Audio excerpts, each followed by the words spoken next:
नमस्कार महाराष्ट्रातील शिक्षक बंधू आणि भगिनींनो, तुमच्याकरिता ऑनलाईन बदली संदर्भातील महत्त्वाची बातमी घेऊन आलेलो आहे।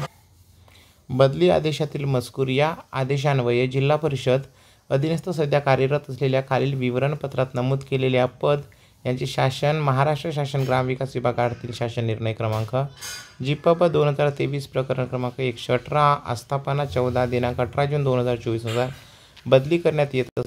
संगणकीय प्रणालीद्वारे त्यांनी नमूद केलेल्या शाळांच्या पसंतीक्रमानुसार त्यांच्या नावासमोर दर्शवण्यात आलेल्या शाळेत त्यांना पदस्थापना देण्यात येत आहे। नाव, पद, सध्याची शाळा व बदलीची शाळा हा बदली आदेश सिस्टीमकडून पाठवण्यात आलेला आहे।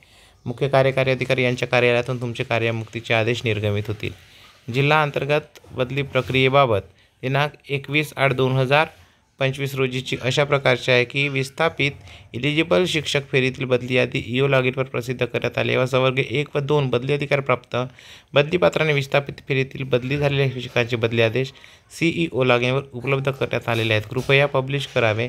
वरील प्रमाणे सूचना बदली पोर्टलवर CO लॉगिनला देण्यात आलेल्या आहेत। तर अशा प्रकारची अपडेट आहे।